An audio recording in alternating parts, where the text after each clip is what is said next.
Hey, what's going on, everybody? It is Nick here, back with a brand new video. Today we're going to be talking about HBAR. I do also want to say that I will definitely be uploading a Bitcoin Cash video update as well as a BNT video.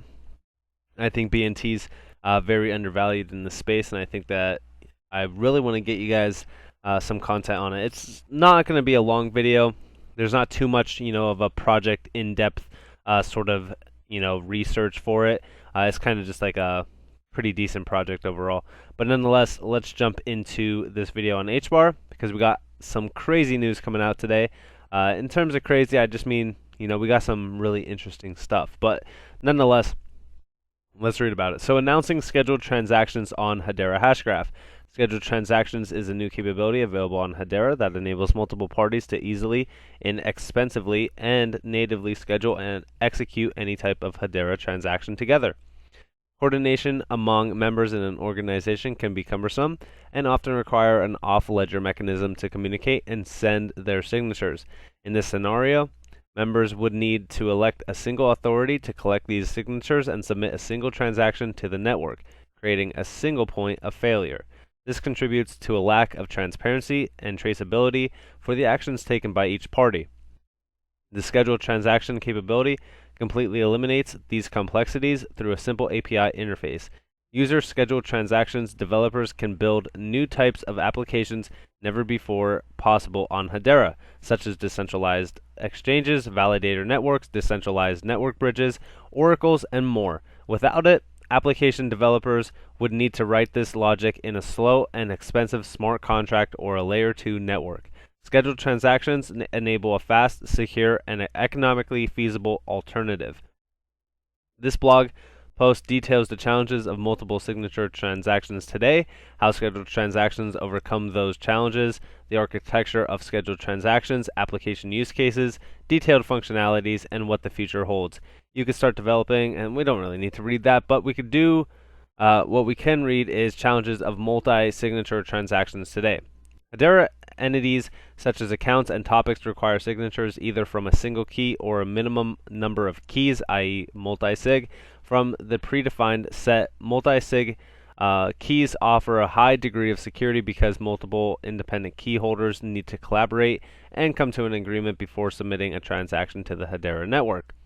While entities controlled by multisig keys are more secure, they often require more work. To submit a transaction, one of the parties must first create a transaction and send it to the other parties so that they could sign on that transaction. This process is typically done off-ledger using other communication means such as email or sharing sharing using shared folders. Sorry about that. This off-ledger communication creates the inconvenience of having to worry about the availability and security of the off-ledger infrastructure. In addition, one of the parties needs to collect all these signatures and collate them together so that they can submit a single multi-sig signed transaction to the network for execution. That creates a single point of failure in the system. Further, this process is oftentimes opaque because unless the transaction is submitted to the network, there is no record of which party signed on the transaction and which parties didn't.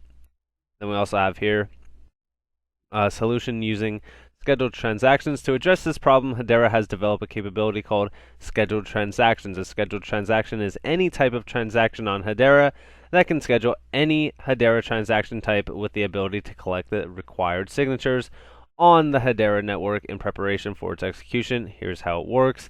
And of course, you guys could read how it works if you want. I'm not going to take too big of a dive in here. If you guys want to pause the video and read that, please be my guest. And then we have scheduled transaction use cases because this is where it gets really, really juicy. Scheduled transactions can be used for a variety of use cases that involve multi-signature transactions which need coordination between multiple parties over a period of time. Like, for an example, decentralized validators. Decentralized validators commonly require multiple validators to witness events in the real world, such as the value of a stock, the result of a sporting event, or weather information, and consequently trigger a multi-signature transaction on Hedera. This pattern is common in decentralized oracles, which provide a trustable and reliable source of real-world events that can be acted upon by the listeners. Using scheduled transactions, multiple network validators can sign once a specific data point is met and consequently execute a transaction together. For example, various scorekeepers of a playoff sporting event may sign a scheduled transaction to execute the issuance of a championship NFT to the team's account. Then we also have interoperable network bridges. Similarly, validators that provide interoperability bridging service between disparate blockchains also need to coordinate on signing a multisig transaction. Multiple multi-signature cryptocurrency transactions in third-party wallets. Third-party wallets that support multi-sig transactions can use this capability to make the multi-sig signing process easy and transparent. Purchase or sale of an asset by multiple parties. Another example is a business transaction where all parties in a firm must agree to the sale or purchase of an asset. They could use Hedera's multi-sig functionality to each sign the scheduled transaction for it to execute. Council Transaction Tool. Hedera Council members sign multi-sig transactions that affect the governance and control of Hedera, and the council members use a tool to coordinate that effort. Once the execute at functionality described in the section below is implemented, scheduled transactions can be used for that use case as well. Then we also have Hedera Auction. A live example of scheduled transactions will be on showcase in the upcoming Hedera NFT auction. The open source demo uses a scheduled transaction to manage bid refunds and redistribute or distribute the NFT to the auction's winner from a multi-signature account. And we also have some advantages of scheduling transactions: convenience, reliability, on-ledger traceability. Then we also have technical details, creation of a scheduled transaction. You guys could read more about this, adding and stuff like that. Feature development, of course, and then development partner is LimeChain. So, if you guys want to read more about that, you definitely can. It's basically on their blog, but for the most part, this is actually pretty big. This is major for a lot of use cases as we went over. And I think that this is going to add a lot of value 100% to Hedera. And I just want to really warn you guys right now, you guys really got to be patient with HBAR. I know there's a lot of people out there that have diamond hands right now with HBAR, but there's also a lot of people that I see on Twitter saying, what's up with HBAR? I'm missing all these pumps. Everything else is pumping, but HBAR's not. I just want to say that, anything that's pumping right now also had this slow and steady race with it as well. HBAR back in January was, sub 10 cents. Now we're sitting at around 30 cents, give or take, and we did hit 45 cents. So you got to remember, we still have to consolidate a little bit from that pump all the way up to 45 cents because, it's over a 4 times pump before its actual parabolic pump. Now, where do I see it going? You guys already know that, $3 to $6 is a conservative point for me, and I think $7 to $10 is, where, the real cash flows in. Now, of course, that is a good point to really, get, the max amount of volume that you can off of it, but I wouldn't necessarily say, hey, I'm going to hold till $10. I would say take some profit on the way up, but hold a little bit for $10 if you guys want. That's my safest bet in terms of that. Now, we do have some releases of the mainnet. The mainnet got updated today to 13.2. If you guys want to read more about what happened on this, or in general what basically got updated and what they benefited off it, you guys could read more about this release if you guys want. There's nothing too crazy about it. We just know that, hey, we got a new mainnet update, and there's more, they're actually doing work. We could actually see what they're going and doing. Now, I don't think that there's too much information regarding this update, but I just wanted to put it in here because I think that it is also, pretty solid to really get you guys to see that, the development team and the entire team overall actually is really working on, this project in general. But I have 2 tweets that I really want to share. First, this is an official tweet from Hedera themselves. we're proud to sponsor the CBDCs and Monetary Innovation Track at CoinDesk Consensus 2021, featuring a presentation by Zenobia Zeg and Ian Putter from Standard Bank ZA on why CBDCs are the next leap forward in financial innovation. I think this is huge. I think it's major, and it actually brings us to the next tweet. Now, this tweet is from King Solomon XRP_owl. You guys may know him if you guys follow, XRP, or even in, HBAR as well, because this is actually regarding, HBAR as well. But for the most part, he mentions if legacy banks aren't going to custody crypto, then why are they filing patents to do so? We actually see here he kind of did the work for us overall, which is a big shout out to him. Definitely go check out his content and follow him on Twitter. But he actually did some some work here, I should say. So he circled this, which is it's pending, and this is from the application filed by Standard Chartered Bank Singapore. And it's actually regarding methods, systems, and devices for managing digital assets. This is huge because this is a bank now that is actually trying to get, this patent for, methods, systems, and devices for managing digital assets. You can kind of read more about here because such as cryptocurrencies and public key and private key pairs. This method includes forming a first payload or the owner payload. And then you guys could read more about that as well.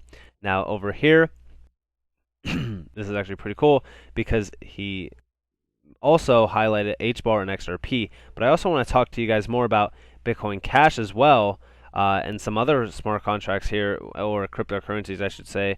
And I think this is pretty cool because overall, we are seeing, everything that we've been trying to pretty much put into place, just kind of come into, reality in front of our faces, which is incredible.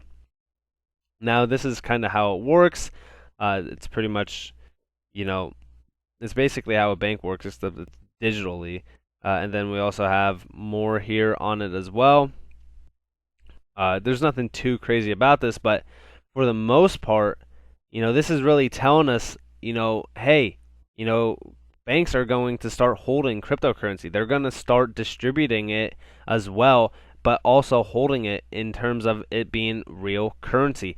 Like I mentioned so many times in my XRP videos, as well as like some of my HBAR videos, this is the future. Cryptocurrency is the future for financial systems. And honestly, digital assets is so key to really performing in, the competition. Because right now, China's working on their CBDC. We are working on ours. We're actually releasing 6 of them. CBDCs, the US CBDC, to 6 standard banks in the United States to test for the next 12 months. This is huge. I mean, these are the cryptocurrencies that you need to hold for CBDCs because these are major key components, HBAR and also XRP. They're huge coins in this asset, or in this aspect in terms of CBDCs and banking systems, because like we all know, XRP is the banking coin, but HBAR itself helps these banks scale greatly, but also adds more value to digital asset, pretty much banking systems. So with that being said, I think HBAR and XRP are going to be 2 major holds for the upcoming CBDC era, and I think CBDCs are going to be the new financial system for everything. I do appreciate it itself, and that cash will always be around. It's just not going to be as popular as CBDCs and digital assets.